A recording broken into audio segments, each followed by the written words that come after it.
ይህ ህፃን ማይልስ ይባላል። በፍርሃት እየተንቀጠቀጠ የእርዳታ ጥሪ ያቀረበ ለነፍስ አድን ቡድኑ ካፒቴን ታናሽ ወንድሙ ጃክ ጠባብ የውሃ ቱቦ ውስጥ እንደገባ ነገረው። የእሳት አደጋ ሰራተኞቹም በፍጥነት ወደ ስፍራው ደረሱ። መጀመሪያ አካባቢውን ካጸዱ በኋላ በቱቦ ውስጥ ያለውን የጃክን ሁኔታ በካሜራዎቻቸው መገምገም ጀመሩ። ቱቦው እጅግ ጠባብ ስለነበር በአካል ገብቶ ለማየት በፍጹም አያስችልም ነበር። ህፃኑ ማይልስ ምንም ቢሆን ወንድሙን እንዲያድኑለት ተባጸናቸው። የእሳት አደጋ ሰራተኞቹም የመጡት ለዚሁ ዓላማ እንደሆነ ነግረው አበረታቱት። ነገር ግን ጃክ በቱቦ ውስጥ ተይዞ በፍርሃት ይርበተበት ነበር። ከዚህም በላይ ቀስ በቀስ ወደ ታች እየተንሸራተተ መሆኑን አስተዋሉ። ካፒቴኑ ሊያረጋጋው ሞከረ።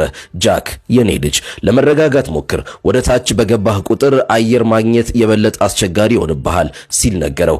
የነፍስ አድን ቡድኑ ቱቦውን በከባድ ማሽነሪዎች ቆፍሮ ለማውጣት አሰበ።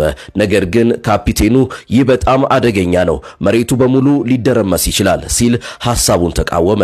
ብቸኛው መፍትሄ አንድ ሰው ወደ ቱቦው ውስጥ ገብቶ ጃክን ይዞ መውጣት ነበር።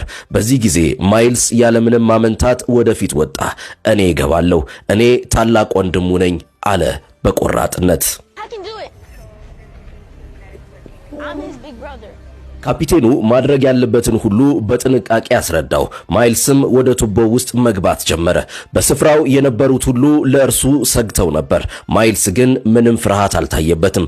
ታናሽ ወንድሙን የማዳን ሐሳብ ብቻ ልቡን ሞልቶት ነበር። ወደ ጠባቡ ቱቦ ውስጥ ገባ።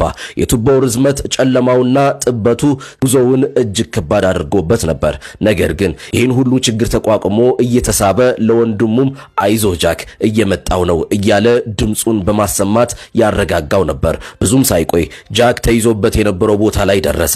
አገኘው ወንድሜ፣ አትፍራ፣ አሁን አብረን እንወጣለን አለው።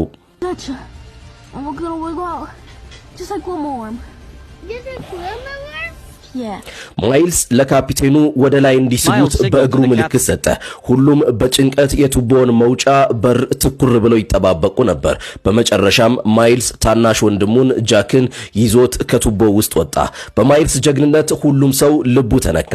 አንዱ ባለስልጣን ወደሱ ቀርቦ ጎበዝ ማይልስ፣ ጃክ እንዳንተ ያለ ታላቅ ወንድም ስላለው በጣም እድለኛ ነው አለው። ማይልስም እኔም እንደሱ ያለ ታናሽ ወንድም ስላለኝ እድለኛ ነኝ ሲል በፍቅር መለሰ።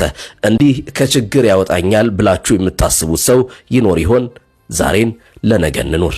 መልካም ጊዜ።